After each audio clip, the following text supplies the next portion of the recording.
Hello and welcome to the Star Award Show brought to you by the Bob Mwiti Foundation.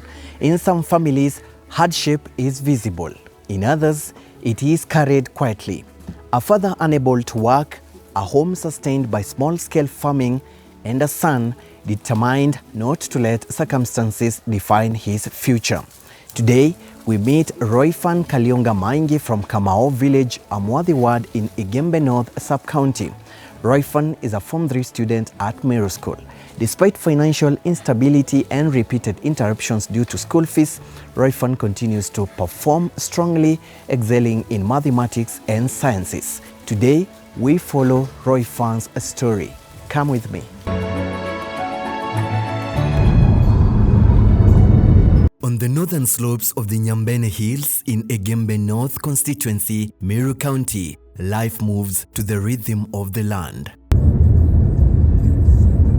In Kamao village, Kabachi location in Amwadhi ward, for generations, families here have relied on farming to survive, planting when the rains arrive, waiting patiently for harvest, and hoping that the season will be kind enough to sustain their homes. We had crops before, but there was no rain. All the maize dried up. There has been no rain here. It is in this quiet village that Royfan Maingi Kaliunga was born and raised. I'm Royfan Kaliunga Mengi from Middle School, from the Behind Royfan's journey is a family that has faced years of quiet struggle. His father, Baptista Kaliunga Imanyara, has lived with a recurring mental health condition for decades. My husband has been sick and taking medicine for 32 years. I first became sick when I was in class 8. Even while taking medicine, I had tremors. I could not even hold an envelope and deliver it somewhere without dropping it several times. He's not even able to explain his illness well. When he gets sick, he talks a lot and starts destroying things. Even the mabati you see there, he tore them off. He breaks the sufurias I used to cook for the children. When the children were small, I would carry one on my back and another in front and run away with them. Some neighbors would pity me and give us a place to sleep, but he would come and quarrel with them. I remember one day I slept outside in the bush. I did not have anything to cover the children. One of them became sick and we had to be admitted to the hospital. At times, he might come at school, not their middle school, but from primary school.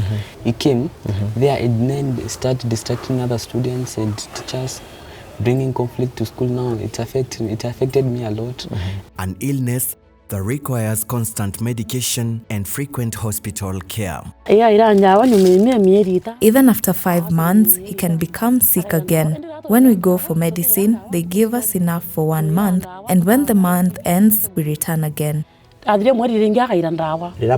I get sick, it's not because I stopped taking the medicine. I don't know what really happens. I just start talking a lot and eventually I am taken to the hospital, sometimes in Mathare or Meru.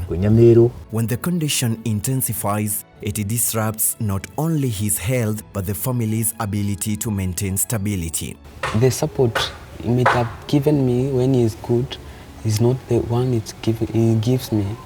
Through motivation, through motivation that he gives me when he's good, is not the one he's giving me. My wife is very strong because I get sick regularly. I get admitted to the hospital and later return home again. Before the illness took hold, Baptista had worked hard to support his family. But over time, the unpredictability of his condition made it nearly impossible to sustain work consistently. When I am well, I try to work as a miraa trader. I might do the business for 2 weeks, then I get sick again. The miraa I had sent to Somalia gets lost and the business collapses.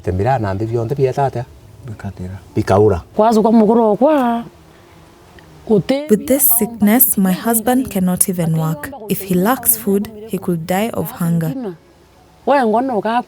Each attempt to rebuild was eventually interrupted by illness once again. Even in December 2023, I was admitted at Meru Referral Hospital. I went through a very difficult time. I would go outside even at 3 a.m. and walk to a place called Nyabu, wearing only a vest. It is by God's grace that I did not die. Gradually, the responsibility of sustaining the household fell almost entirely on Royfan's mother, Mother Kendi. When I do casual jobs like washing clothes, I earn about 100 or 150 shillings. I come home and buy unga, and the children eat it with plain kales. Through casual labor, small farming activities, and any work she could find, she carried the responsibility of feeding the family, caring for her children, and keeping their hopes for education alive. I even got a job in someone's homestead so that my child could get some money for school. Sometimes we even sleep hungry. One teacher gave me a job to wash clothes on Saturdays. Even now, I still do that job so that the children can get food. It is a burden she has carried quietly for many years. The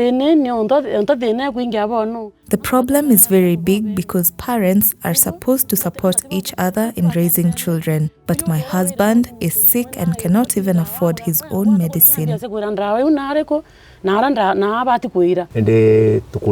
we are in a very difficult position. Many times we sleep hungry because there is no food. Royfan is the third born in a family of 5 children. We have 5 children. Our eldest daughter dropped out of school because of financial problems. The second one is Evans. He managed to finish university and became a teacher, but he is still unemployed. Then there is Royfan. Like many children raised in difficult circumstances, he grew up watching the sacrifices that surrounded him. I have really struggled. Sometimes the children don't even have a place to sleep. I borrow a place for them to sleep. This small house is where they stay.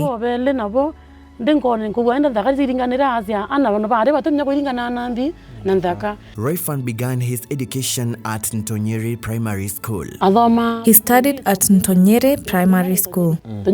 For the very beginning, his journey through school was interrupted by the same challenge his family faced daily: money. So my journey for education from primary school, it was a bit difficult. I was being sent home regularly. School fees was often beyond what the household could afford, and many days Royfan found himself walking home after being sent away from class.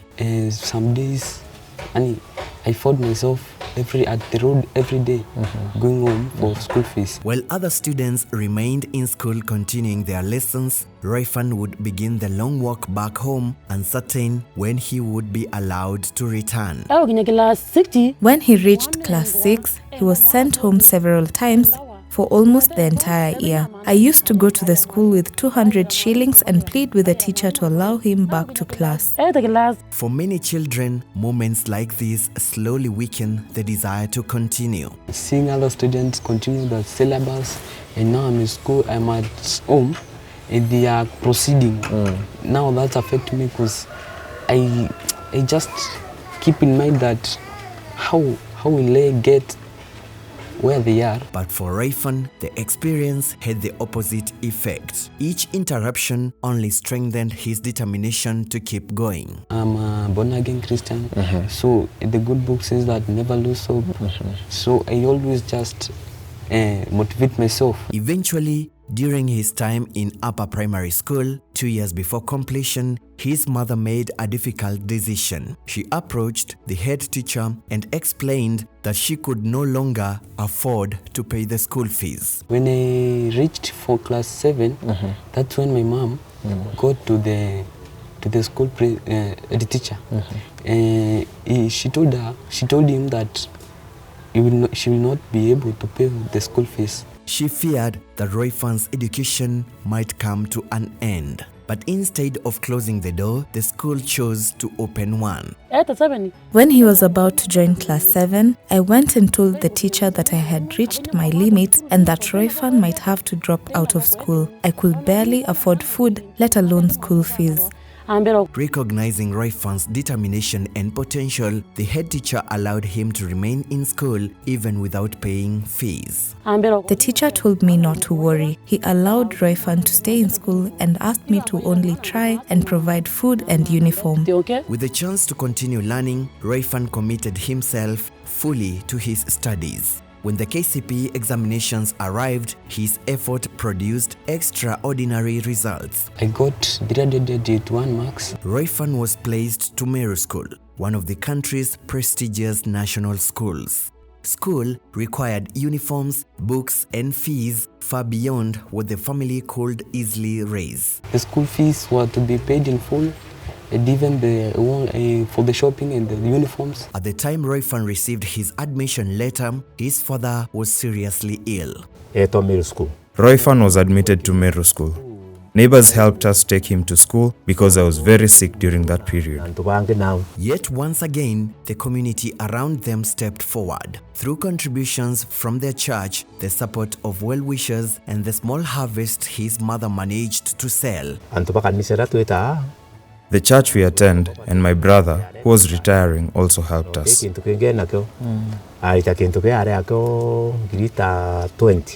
church came together again and supported us so that Royfan could join Form 1. Royfan was able to take his place at Meru School.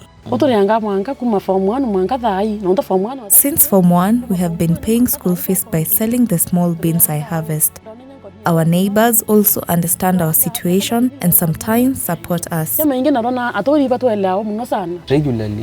I'm always sent home for school fees, but through the support of the teachers and the pastor of the church, they always support me, they contribute and pay some of the school fees. For Royfan, home is both a place of support and responsibility.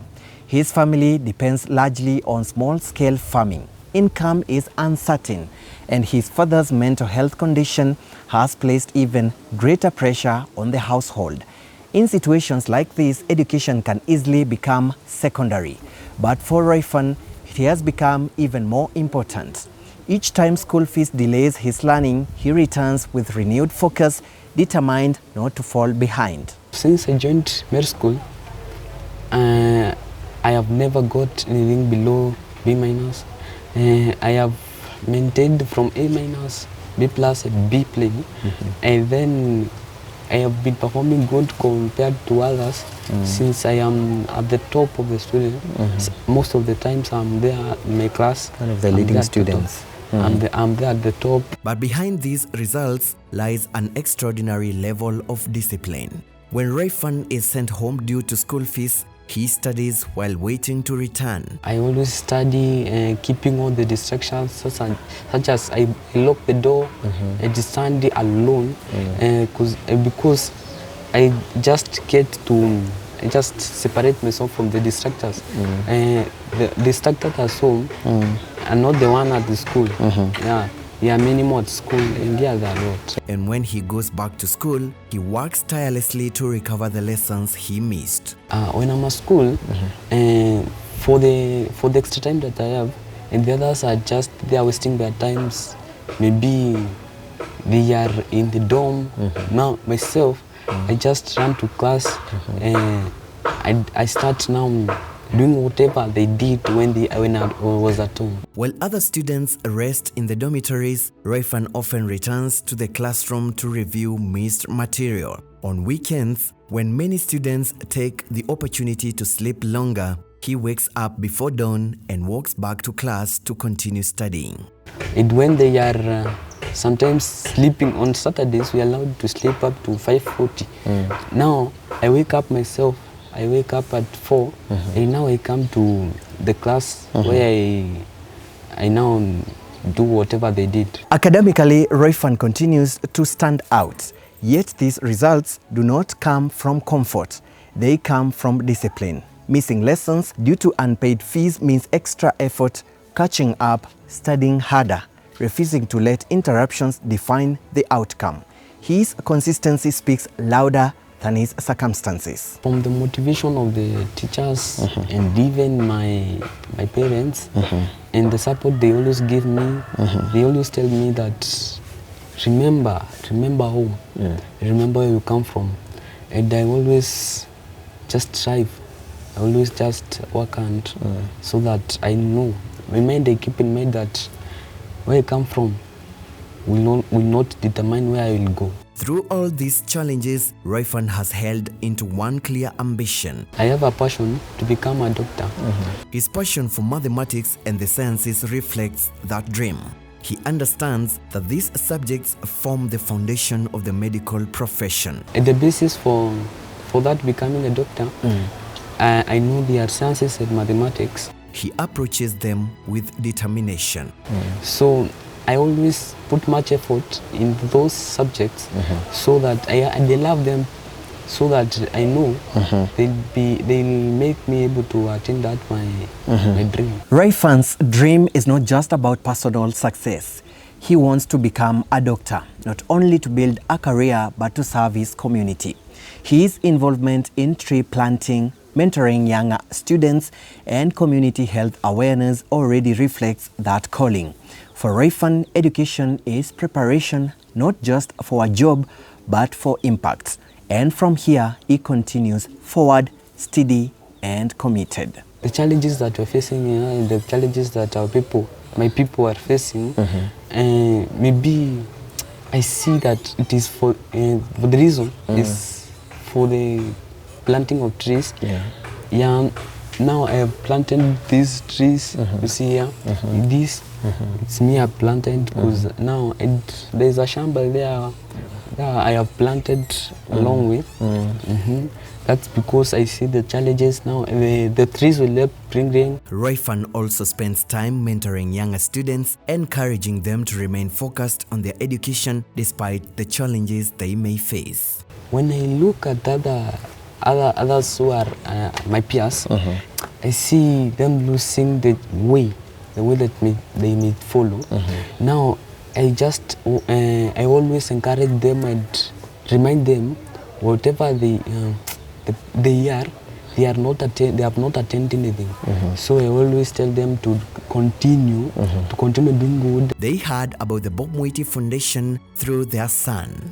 I didn't know anything about the Bob Mwiti Foundation. It was my elder son who told me about it. My older son told me, "Mom, I have heard about a foundation. Let Royfan try and see if he can get support." Royfan sat down to write his essay describing his difficult journey. It's my brother who discovered it now, informed me that I had to write an essay. When the message arrived confirming that he had been selected, it marked the beginning of a new chapter. The one thing that was going through my mind is that I'm seeing a new dawn. I'm seeing a new future where I will accomplish all my dreams. Actually, I felt very good. I felt happy. When I heard that I was selected, because I know that my dreams, I knew that my dreams will come to true. When we heard the news, we were very happy. We said our prayers had been answered. That day, I did not sleep. I spent the whole night thanking God. When you told me you were coming, I kept waiting and wondering what would happen if you did not come. I prayed to God to help someone support this child. When you finally came, my heart felt relieved. I prayed for God to bless you. I am very happy. I don't even know what to do. May God bless this foundation. The Bob Mwiti Foundation is rooted in lived experience shaped by the journey of its chairman. I grew up in a very humble family, raised primarily by my grandparents. It is a journey that did not go unnoticed. His primary school teacher saw it unfold. I have known Bob for a long time when he was in nursery until when he left Gekumene, where I taught him mathematics. And he was my best student. After performing well in his final primary school examinations, in primary school, I worked very hard and was fortunate to become one of the top students in Meru County. That performance earned me admission to one of the most prestigious schools in the country, Nairobi School. It was not possible for the grand parent to pay the fees, so Bob did not go to the national school. Instead, we sought other ways and enjoyed in Kobo. As he prepared to begin Form 1, a simple but powerful act of kindness changed everything. His teacher, Mr. Power, bought him his first pair of school shoes. Na niseme nikiwa mwalimu wake, nilishughulikia na kile anakumbuka kiatu nilimnunulia hapo town. It was a gesture, but one that carried meaning far beyond that moment. It created a bond that has endured over the years. All of you have known that I was taken to US by this young man. I was able to travel from state to another, road tour. Kutoka Florida, Georgia, Carolina, South Carolina, North Carolina, Virginia, Washington. My relationship with Bob is that of a teacher and a pupil. Hakunipeleka huko kwa vile mimi ni uncle, hapana. Ni kwa vile mimi ni mwalimu wake na nilikuwa namjali. As part of a mission to give back to the community. About 8 years ago, I began quietly supporting top students from my local primary school, Gikumene, and my alma mater, Mkobo High School. As the years went by, I realized there was a need to create a more structured and scalable way to help many more students. That vision led to the creation of the Bob Mwiti Foundation. Through its flagship Star Award, the foundation seeks to empower brilliant and financially needy students through high school education. Through the Star Award, we support outstanding high school students across Meru County. Every week, the foundation awards Kenya shillings 20,000 to one student from each administrative ward within Meru County. Si tuko na matajiri sana kuliko yeye. But he has that passion.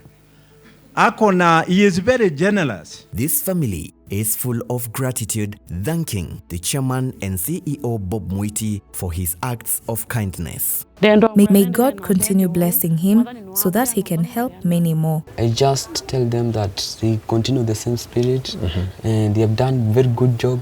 After receiving the Star Award, Go and study hard. You have seen the pain and the problems we have gone through. Where you have reached now is because of God.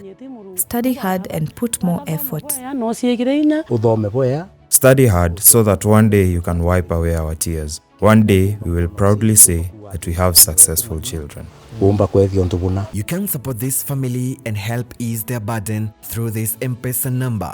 Your kindness is truly appreciated. Through the Bob Mwiti Foundation, you have an opportunity to nurture education and support determined students. Your contributions go directly toward easing the burden of school fees, helping ensure that these students are able to remain in school. Royfan Kaliunga Maingi's journey reminds us that resilience is often built in quiet spaces. Despite financial instability and repeated interruptions, he has remained disciplined, focused, and committed to his education. Through the Star Award, the Bob Mwiti Foundation continues to empower bright and determined students by giving them the stability they need to succeed in high school. By supporting students like Royfan, the foundation invests not only in academic excellence, but in future leaders ready to serve their communities. This has been the Star Award Show, brought to you by the Bob Mwiti Foundation. Thank you for watching.